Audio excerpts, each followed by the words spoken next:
인내가 참 어려운 것 같아요. 그죠? 우리가 인내만 할 수 있으면 참 많은 걸 이겨나갈 수 있더라고 생각합니다. 한번 우리가 이렇게 오늘 말씀을 통하여서 전할 말씀을 들으면서 한번 이 시간 상상을 해보려고 합니다. 사방에서 막 사람들이 몰려오고 있습니다. 마치 야구 경기장에 모여드는 야구 팬들처럼 어떤 이들은 혼자 올 수도 있고 또 어떤 이들은 3, 4, 5 짝을 지어서 왔습니다.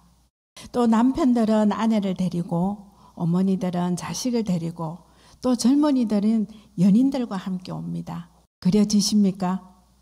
자기 동네 사람들을 모아 불러서 데리고 온 듯한 사람들도 있었습니다. 또 몸이 아프거나 장애가 있어서 온 사람들도 있는데 그분이 자기들을 고쳐줄 것이라고 생각하기 때문에 왔습니다. 심심하거나 호기심에 이끌려온 사람들도 아마 있을 것입니다. 어쨌든 사람들은 그분에게 몰려들었습니다. 다른 사람들이 다 가보니까 자기도 따라왔다는 것 외에는 특별한 다른 이유도 될 수 없는 사람들도 그 중에 있었습니다. 그러나 누구를 따라온 사람이든 어떤 동기를 가지고 온 사람이든 그들은 모두 예수님의 입에서 떨어지는 단 한 단어에 흥미와 흥분을 느꼈는데 바로 그 단어가 나라라는 단어였습니다. 그분의 설교에 대해서 그들은 하나님의 나라가 왔다더라 이렇게 말했습니다. 이 말씀은 갈릴리 사람들에게 마치 불길처럼 타올라들었습니다. 모든 사회는 더 나은 세상에 대한 나름의 꿈을 가지고 있습니다. 지금 또 우리나라를 봤을 때는 꿈을 가지고 있습니다. 그런 것처럼 구역시대에도 유대 선지자들은 민족이 겪고 있는 그 독재와 압제라는 문제와 씨름을 해야만 했고 그 기간에 유대 민족은 가슴 속에는 점차 어떤 꿈이 깊숙이 파고들어서 민족 정신의 중심부에 자리 잡기 시작했던 그것은 한 나라가 도래할 거라는 꿈이었습니다. 그들은 현재의 이 악한 세상이 하나님의 백성이 안식할 수 있는 세상으로 변화되기 위해서는 하나님의 특별한 그 간섭이 있어야 되는데 보통 사람들의 힘으로는 결코 그러한 승리를 이룰 수 없다고 생각했고 그들은 그래서 메시아를 기다렸습니다.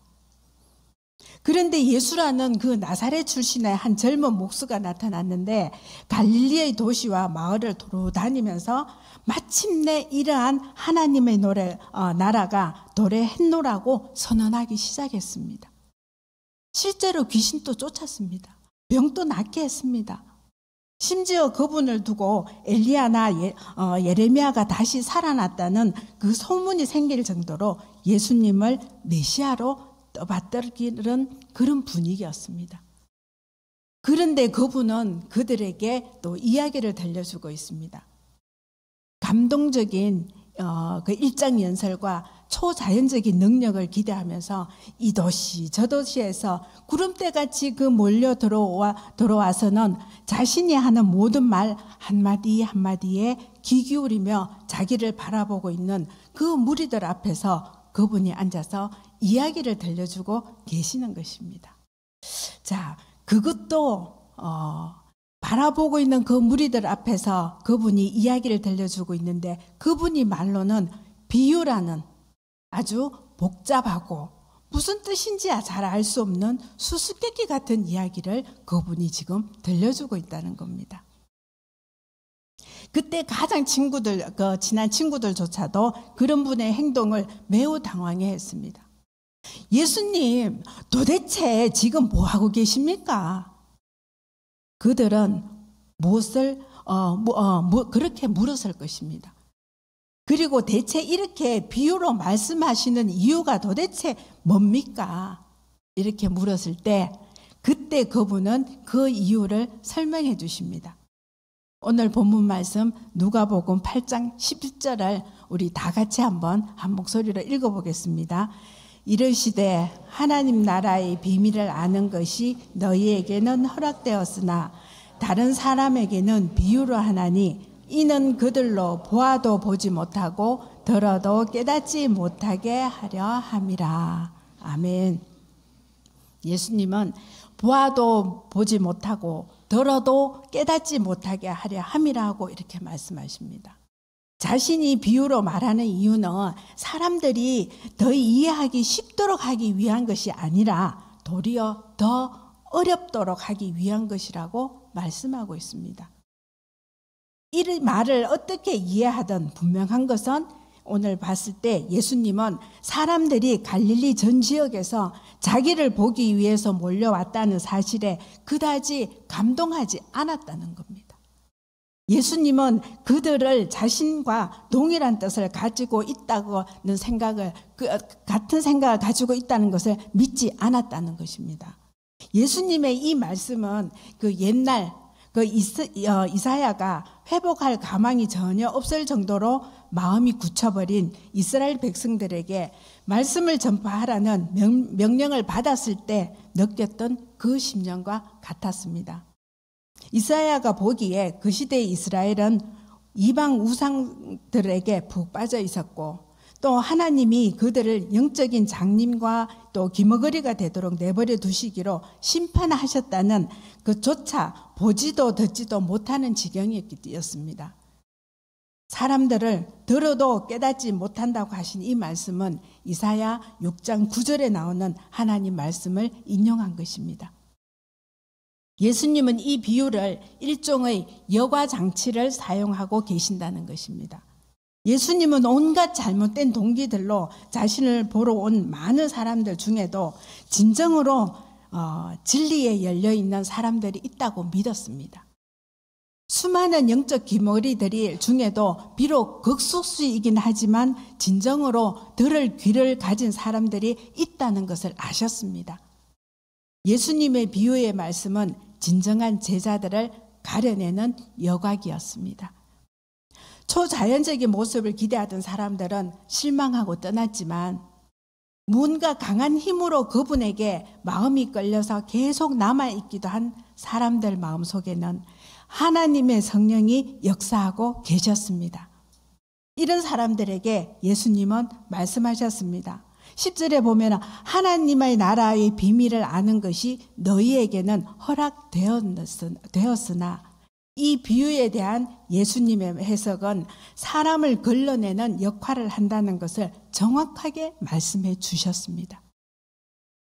그래서 저는 이 시간 씨 뿌리는 자의 비유를 통해서 예수님이 우리에게 전달하고자 하는 중요한 교훈이 무엇인지 알아보려고 합니다. 유명한 씨 뿌리는 그 비유는 4가지 땅에 떨어진 씨 비유라고 하기도 합니다. 이 말씀은 공간복음서에서 다 기록되어 있지만 이 본문은 누가복음의 씨 뿌리는 비유는 마태복음과 마가복음의 씨 뿌리는 비유와는 조금 다르게 기록되어 있습니다. 첫 번째로는 6절 말씀을 읽어드리겠습니다. 들은 바위 위에 떨어짐에 싹이 났다가 습기가 없으므로 말랐고, 마태복음과 마가복음은 씨 뿌리는 자가 두 번째로 뿌린 씨앗이 흙이 얕은 돌밭에 떨어졌다 이렇게 기록되어 있습니다. 누가복음은 바위 위에 떨어졌다고 이렇게 말씀하고 있습니다. 씨앗이 바위 위에 떨어졌다고 한 것은 마태복음과 마가복음과 다른 특별한 의미가 있다는 것은 아닙니다. 팔레스타인 땅은 대부분 바위로 되어 있고 거기에 얕게 흙이 덮여 있습니다. 씨가 바위 위에 떨어졌다는 것은 이러한 땅 위에 씨가 뿌려졌다는 뜻입니다.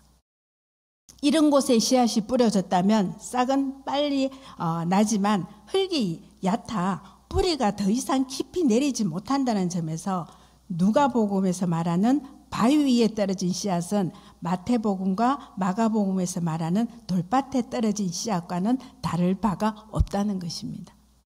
그런데 여기서 말하는 이 바위에 비유된 사람들은 겉으로는 복음을 쉽게 받아들이지만 속으로는 채 깨어지지 않는 완악한 자들을 말씀하고 있습니다.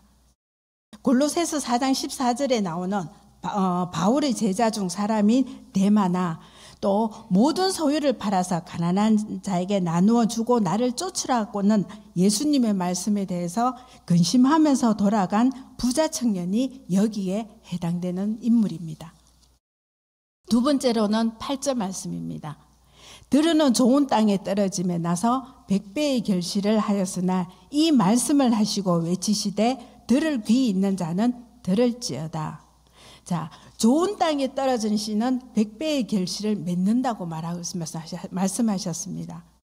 마태복음에서는 우리가 잘 알고 있죠. 100배, 60배, 30배를 맺는다고 했습니다. 또 마가복음에서는 어떻게 해요?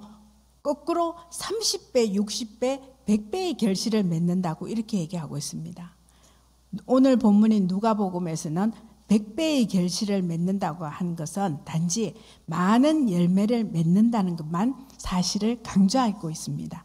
그런데 이 비유는 직접적으로 하나님의 말씀이 결실을 맺는 데 있어서 중요한 것은 듣는 사람의 마음 밭이라는 교훈을 지금 말씀하고 있습니다.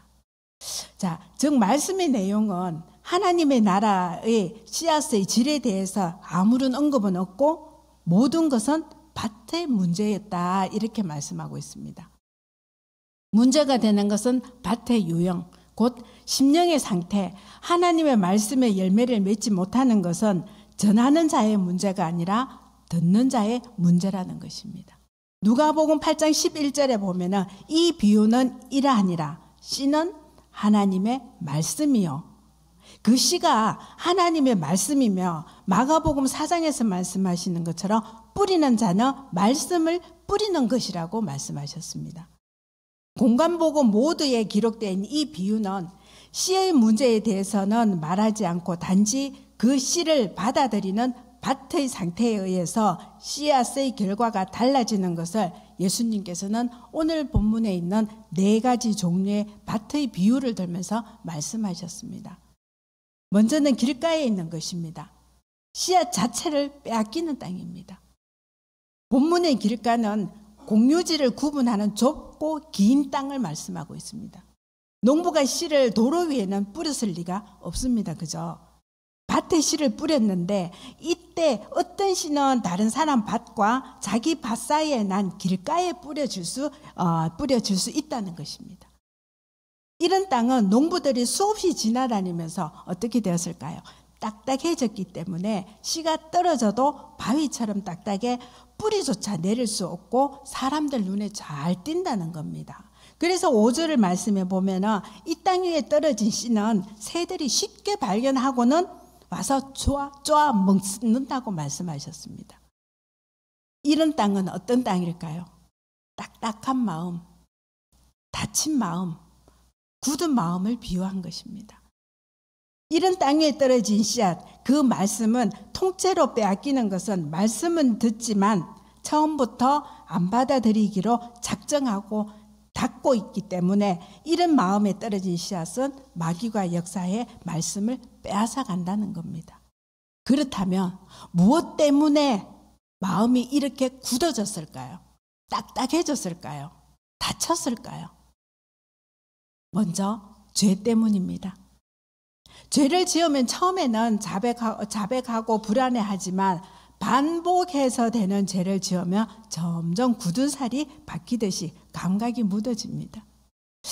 논밭의 공유지에 난 길로 사람들이 자주 드나들어서 딱딱해지고 나중에는 반들반들해지는 정도까지 되면 콘크리트 바닥처럼 된 땅은 씨앗이 생명이 있을 수 없습니다. 죄가 계속 들어오면 심령이 굳어지는 것처럼 죄가 들어와 우리들의 마음이 굳어지지 않도록 우리는 주의하고 경계해야 되는 것입니다. 죄로 인해 마음이 굳은 살이 생기며 말씀의 씨가 뿌리조차 내릴 수 없다는 것을 말씀하는 겁니다. 우리가 죄가 우리 마음을 굳어지지 않게끔 늘 깨어있기를 소망합니다. 두 번째는 상처 때문입니다. 상처가 나면 어떻게 해요? 딱지가 생깁니다. 나중에 딱지가 떨어지면 흉터가 생기고 흉터가 생기면 시간이 지나면 원래의 그 부드러운 살로 돌아올 수 없다는 겁니다. 이처럼 상처는 심령을 굳게 만듭니다. 그러므로 상처는 심령을 길가와 같이 만들기 때문에 우리는 상처를 줘서도 안 되고 받아서도 안 된다는 것입니다. 나의 입술을 통해서, 나의 삶을 통해서 상처를 주는 일이 없기를 소망합니다. 그랬을 때 또 우리의 마음이 정말 너무 보드랍다 보면은 상처를 받을 수가 있어요. 하지만 말씀 안에서 굳은 살이 배기지 않도록 빨리 깨어나시기 바랍니다. 회복하시기 바랍니다. 하나님과 함께 할 때에 우리가 빨리 회복할 수 있는 것처럼 여러분들이 상처로 인해서 우리가 굳은 마음이 되지 않기를 소망합니다. 세 번째는 독선 때문입니다. 독선적인 사람은 어떤 일을 하다가 자기의 의견이 관찰되지 않을 경우 잘 되나 두고 보자, 이런 마음을 가지게 됩니다. 자, 또 나아가서 잘 안 되기를 내심 바랍니다.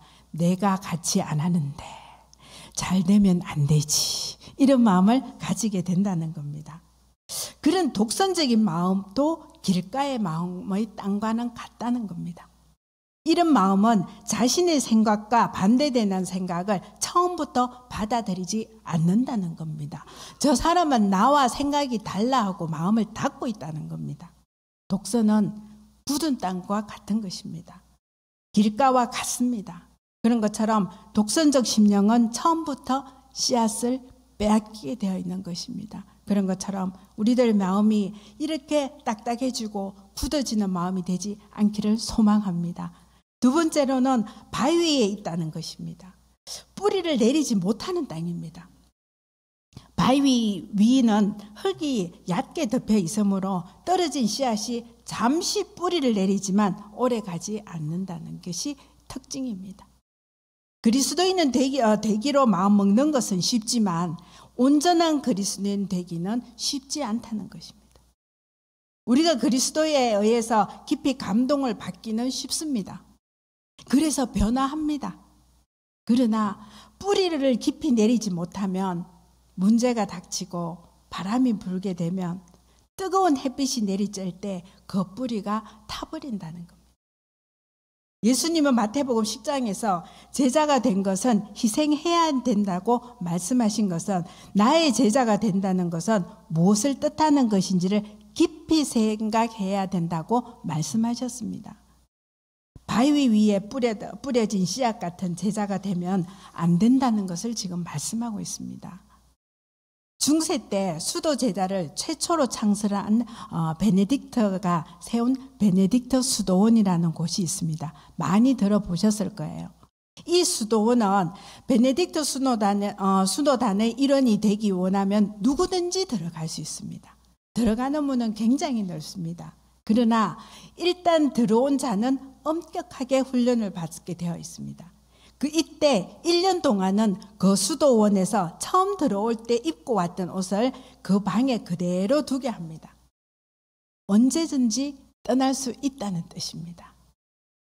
그러나 1년 후에는 그 옷을 가져가고 수도복 외에는 아무것도 남겨놓지 않는다고 합니다. 1년 동안 옛 옷을 그대로 두는 것은 수도사가 된다는 것은 쉬운 일이 아니다. 그러므로 언제든지 돌아갈 수 있다. 기왕에 수도사가 되려면 깊이 뿌리를 내려야 한다는 무언의 말인 것입니다. 자, 확실한 신앙인이 되기 위해서는 깊이 뿌리를 내려야 합니다.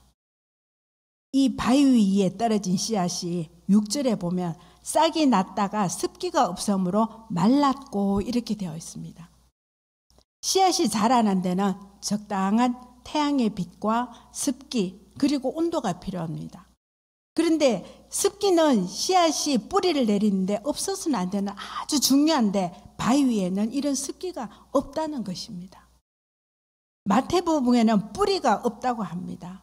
이 말도 같은 말입니다.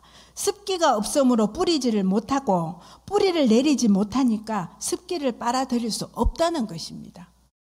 예수님께서는 씨가 바위 위에 있다는 것을 다음과 같이 말씀하셨는데 우리 13절 말씀을 다 같이 한번 읽어보겠습니다. 바위 위에 있다는 것은 말씀을 들을 때에 기쁨으로 받으나 뿌리가 없어 잠깐 믿다가 시련을 당할 때에 배반하는 자요라고 했습니다. 어떤 자라고요?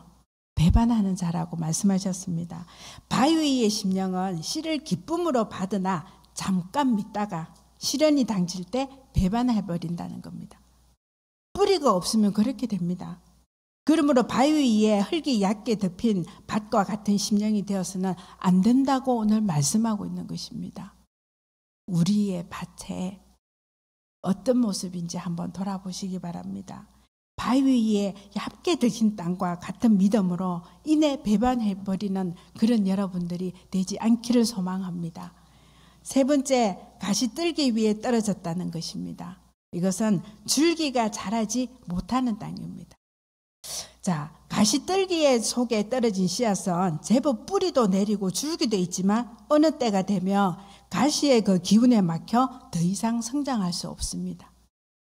가시떨기 속은 마음속에 세상의 일로 가득 차 있기 때문에 그리스도가 들어갈 자리가 없다는 것을 말씀하고 있는 것입니다.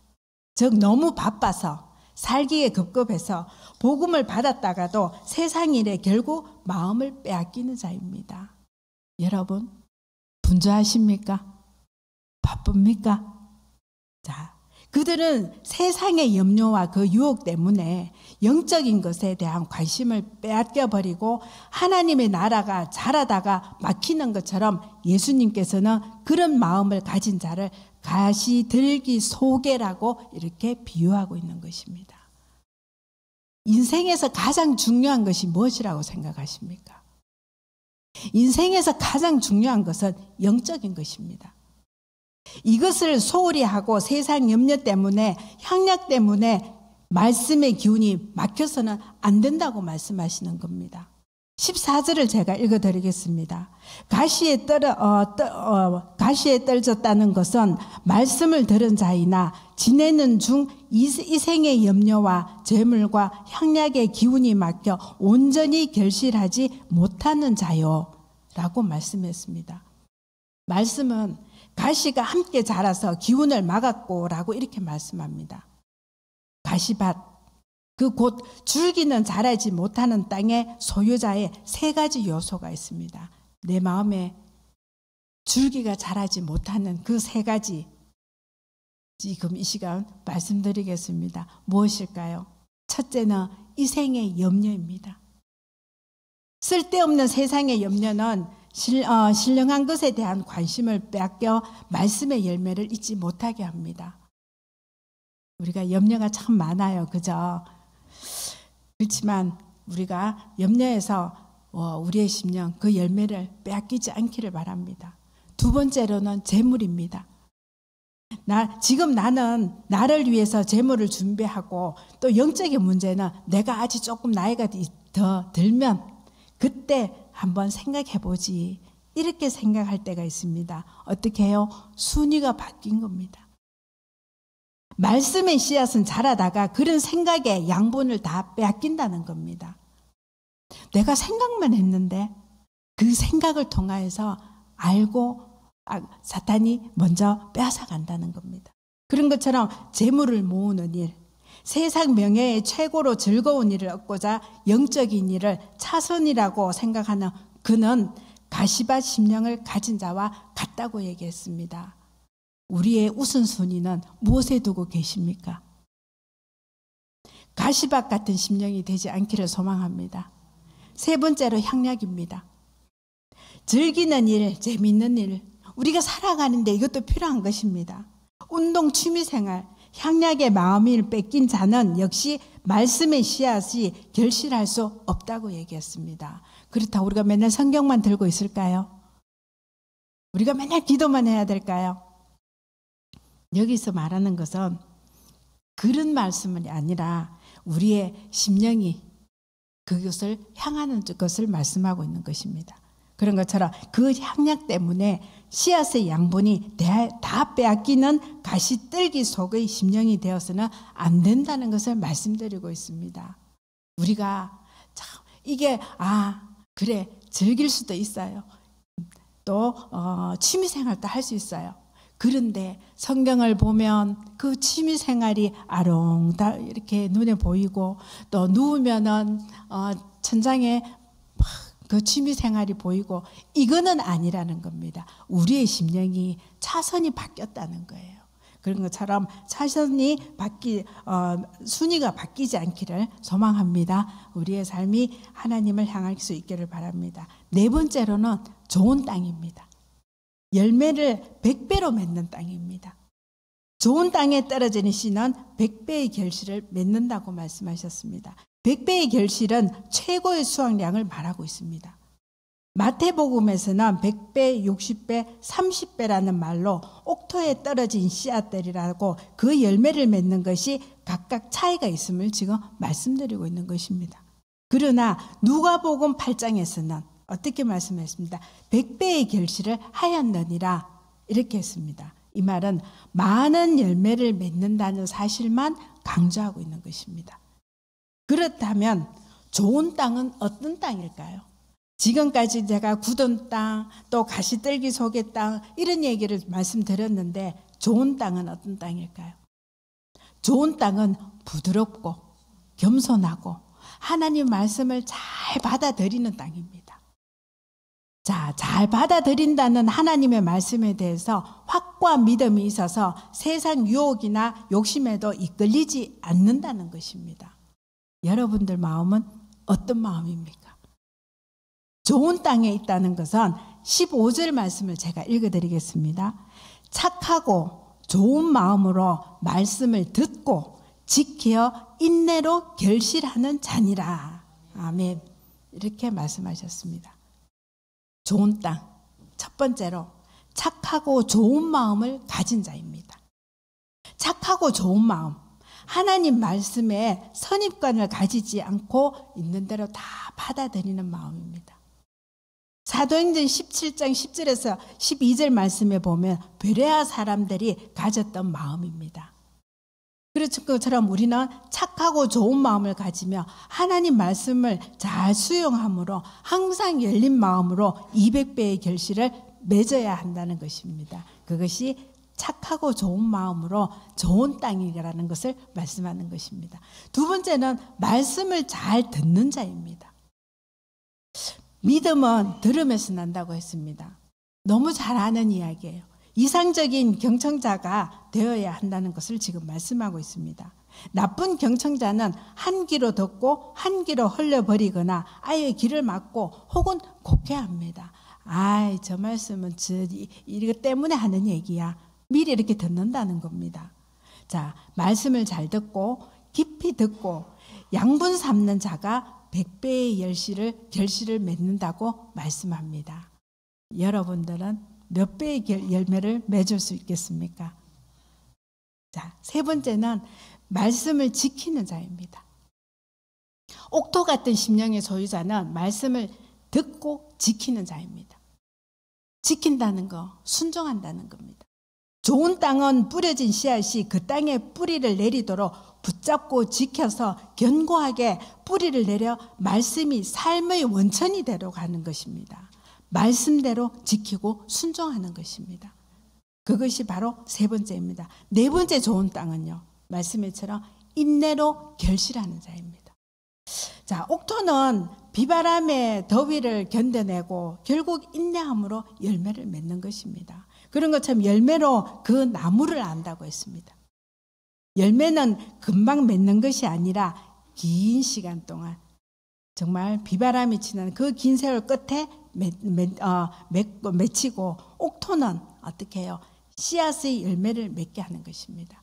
자, 신앙의 열매가 있는 자는 옥토와 같은 그 심령으로 옥토는 순종의 열매, 성령의 열매, 사랑의 열매, 섬김의 열매를 맺는 것입니다. 옥토만이 이런 열매를 맺는다고 오늘 말씀하셨습니다. 자, 좋은 땅은 어떤 땅이요? 착하고 좋은 마음을 가진 사람. 두 번째는 말씀을 잘 듣는 자.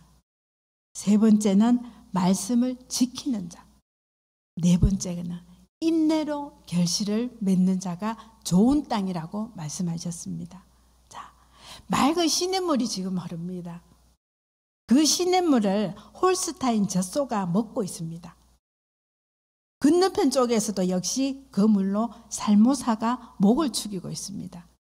같은 물을 마셨는데 그 물을 물은 젖소에게서는 우유가 되고 독사의 몸에서는 무서운 맹독이 나오게 됩니다. 이 책임이 시냇물에 있을까요? 어떤 이는 말씀을 듣고 어찌할까 하여 구원에 이르지만 어떤 이는 듣고 이를 갈게 됩니다. 옥토만이 100배의 열매를 맺습니다. 그러므로 우리는 옥토가 되어야 합니다. 좋은 땅이 되어야 합니다. 착하고 좋은 마음으로 말씀 듣고 지켜서 인내로 결실을 맺어야 된다는 것입니다. 여러분들이 좋은 땅이 되시길 바랍니다. 여러분들의 마음이 옥토가 되어서 100배의 열매를 맺기를 소망합니다. 이 길가 땅, 바위 땅, 가시 땅이 되면 안 된다고, 좋은 땅이 되라고 오늘 하나님은 우리에게 말씀하십니다. 이 네 가지 땅 중에서 내 땅은, 여러분들의 땅은 어떤 땅입니까? 한번 생각해 보시기 바랍니다. 네, 기도하겠습니다. 사랑과 은혜가 충만하신 하나님, 오늘 또 주님의 말씀을 들을 수 있도록 인도해 주셔서 감사드립니다. 주님께서 우리에게 좋은 땅이 되라고 하셨습니다. 우리가 말씀을 듣고 깨닫고 순종하는 삶을 살도록 우리들을 인도하여 주시옵소서. 우리들의 마음이 딱딱한 길가와 같은 마음이 되지 않게 하시고 돌밭이나 가시덤불 같은 믿음이 아니라 깊이 뿌리 내리고 인내로 열매 맺는 신실한 믿음이 되도록 인도하여 주시옵소서. 이제 우리의 삶 속에서 주님의 말씀을 따라 살기를 원합니다. 우리의 가정과 일터, 교회와 모든 삶의 자리에서 하나님의 뜻을 이루어가는 복된 성도들이 되도록 인도하여 주시옵소서. 우리를 통해 하나님의 나라가 확장되기를 원합니다. 오늘의 예배를 기쁘게 받아주시고 돌아가는 우리 모든 성도님들의 발걸음을 인도하셔서 한 주간 또 주님의 말씀 안에서 승리하는 삶이 되도록 인도하여 주시옵소서. 감사드리며 우리를 사랑하시는 예수 그리스도의 이름으로 기도합니다. 아멘.